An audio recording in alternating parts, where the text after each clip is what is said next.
Hello friend, आपका Unacademy 12 पर स्वागत है। जैसा कि मैंने आप लोगों को प्राचीन इतिहास करवा दिया था, उससे रिलेटेड आज मैं प्रश्न उत्तर लेके आई हूँ जो एमसीक्यू क्वेश्चन है, जो आपको सहायक होंगे एग्ज़ाम में किस प्रकार से क्वेश्चन आते हैं यह जानने में। आप इजीली कर पाएंगे अगर आपने नोट्स को फॉलो किया होगा। तो आप देखेंगे कि नोट्स में से बहुत सारे प्रश्न उत्तर आपको यहाँ पर देखने को मिलेंगे और मैंने नोट्स को बहुत अच्छे से बनाया है। मैंने ज़्यादा लेंदी नहीं किया है क्योंकि बच्चे के पास समय नहीं होता इतना पढ़ने के लिए, सिलेबस ज़्यादा होता है, टाइम कम होता है, जॉब जल्दी चाहिए, तो उसके अकॉर्डिंग मैंने बनाया है। जो आप पाएंगे कि टू द पॉइंट आपको कॉपी में मिले होंगे, नोट्स मिले होंगे और नोट्स को मैं डिस्क्रिप्शन में भी डाल दूँगी।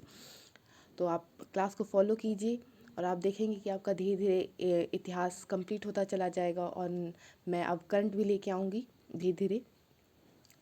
तो आप इसे फॉलो कीजिए। अगर आपको अच्छा लगे क्लास तो सब्सक्राइब करना ना भूलें और बेल आइकन ऑन कर दें जिससे आपको नोटिफिकेशन मिलता रहे।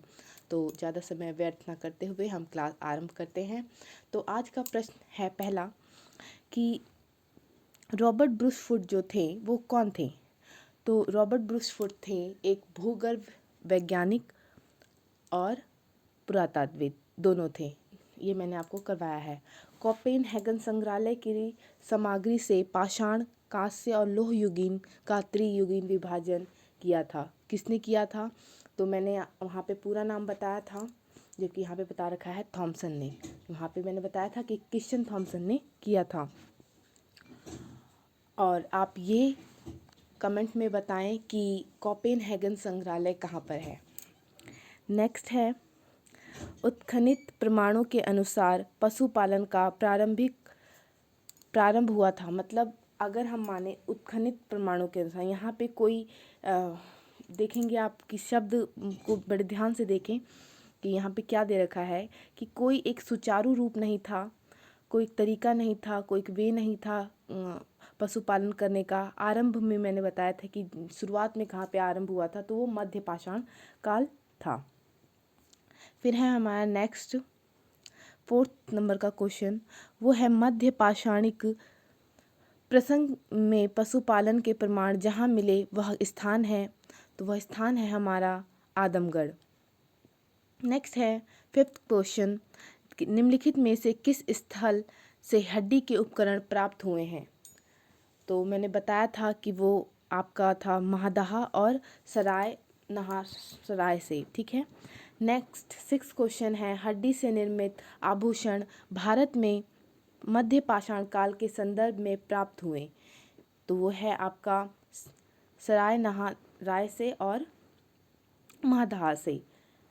7th नंबर का क्वेश्चन है, एक ही कब्र में 3 मानव कंकाल मिले हैं। तो वो है आपका दमदमा से, जो कि मैंने आप लोगों को बताया था, दो साथ साथ करवाया था, महादहा और दमदमा, जो कि मध्यकाल से संबंधित था। 8वां क्वेश्चन है, खाद्यान्न की कृषि सर्वप्रथम प्रारंभ हुई।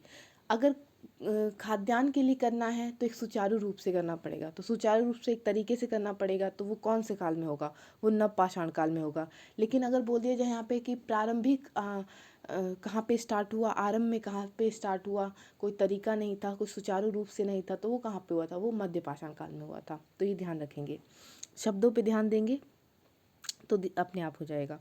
भारत में मानव का सर्वप्रथम साक्ष्य कहाँ मिलता है? तो मानव का साक्ष्य तो वो मिलता है नर्मदा घाटी पे। प्रथम मानव जीवाश्म भारत की किस नदी घाटी से प्राप्त हुआ है? तो वो है आपका नर्मदा घाटी से।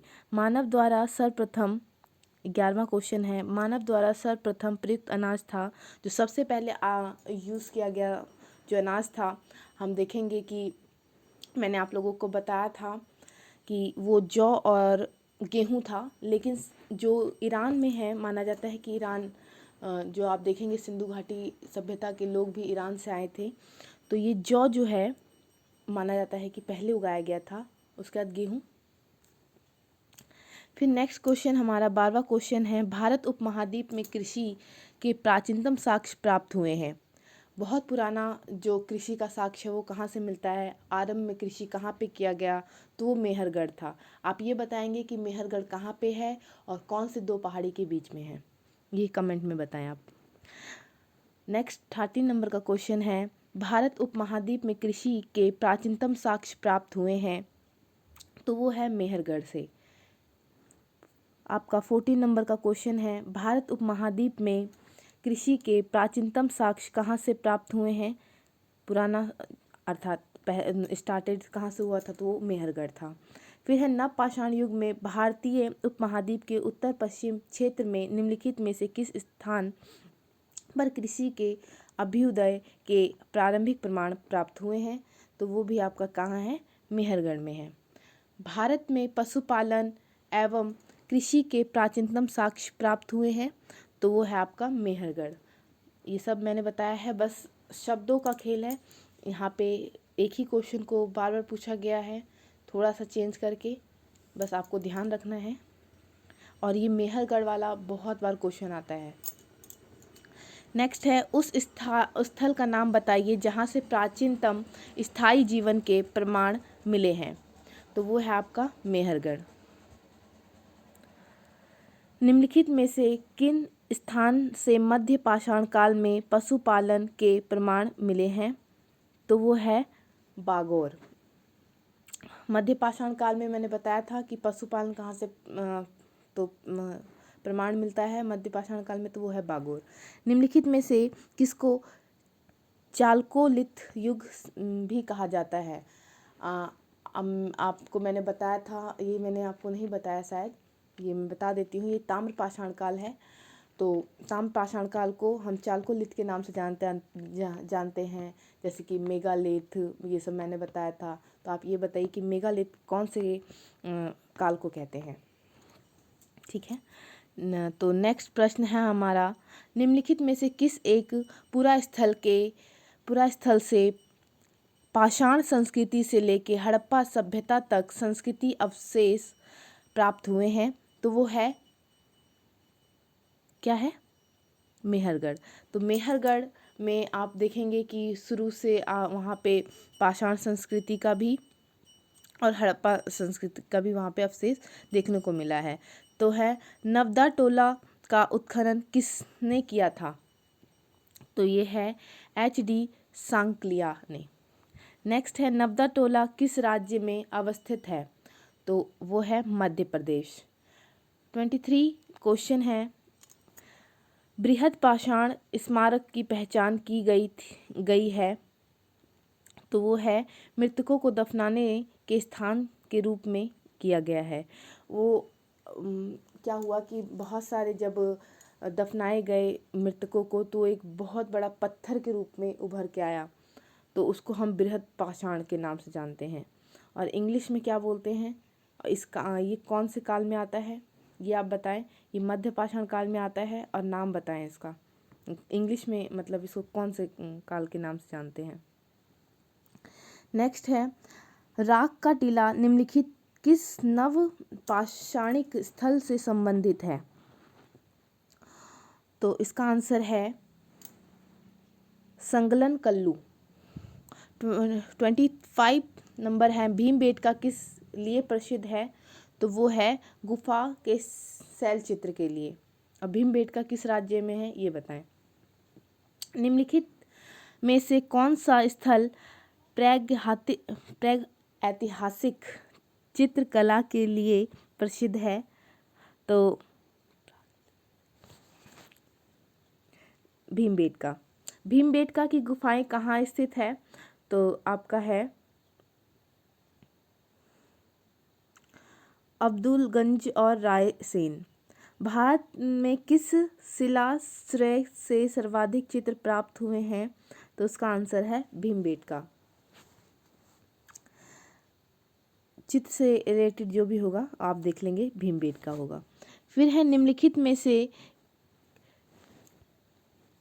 किस भारतीय पुरातत्ववेत्ता ने पहली बार भीमबेटका गुफा को देखने और उसके शैल चित्रों के प्रागैतिहासिक महत्व को खोजा, तो है BS वाककर।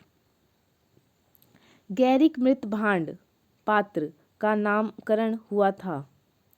हस्तिनापुर। और जो भी आपको ये बताना है कि हस्तिनापुर किस राज्य में है, और आप देखेंगे कि मृत भांड से जो भी रिलेटेड है वो आपको हस्तिनापुर में देखने को मिलेगा, वहीं पे मृत भांड मिले हैं बहुत सारे।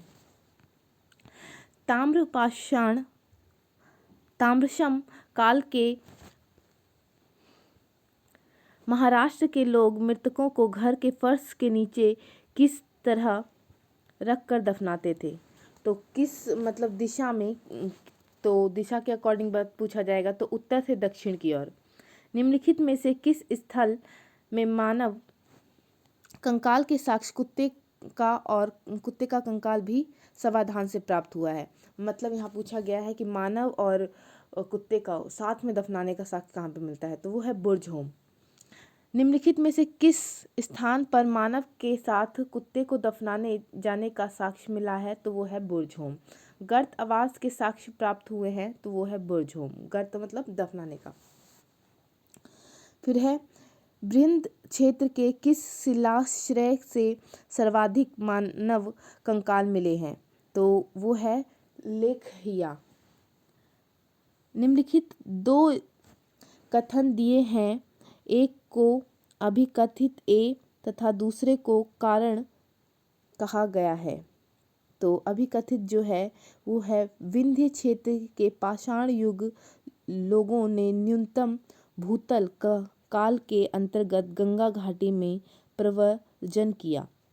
जलवायु पर और कारण बताया है कि जलवायु परिवर्तन के कारण इस काल में शुष्कता का चरण था। तो इसका आंसर क्या होगा? तो इसका आंसर है ए, जो कि बताया गया है यहाँ पे ए और आर दोनों ही सही है। अच्छा, ये जो है ना मेंस में पूछा गया है, इसकी थोड़ी लैंग्वेज हार्ड है, आप इसे समझें, 2-3 बार क्वेश्चन को पढ़ेंगे समझ आ जाएगा। ठीक है, नेक्स्ट है आपका भारतीय पुरातत्व सर्वेक्षण निम्नलिखित विभागों मंत्रालयों में से किसका संलग्न कार्यालय है? तो संस्कृति। मैंने बताया था कि ये कौन से मंत्रालय के अधीन आता है, तो ये आता है ए अर्थात संस्कृति विभाग के। भारतीय पुरातत्वविद का जनक किसे कहा जाता है? तो अलेक्जेंडर कनिंघम। भारत के पुरातत्व को कौन माने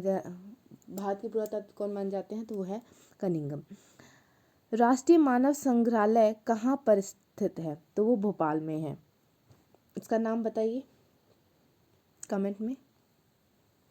तो आज हमारा ये क्लास यहीं पे समाप्त होता है।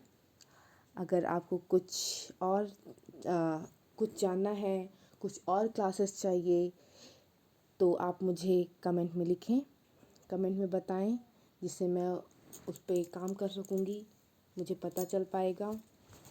और जो नोट्स हैं वो मैं आप लोगों को डिस्क्रिप्शन में दे दूँगी, जिससे आप लोगों को नोट्स बनाने में सहायक हो, प्रॉब्लम ना आए।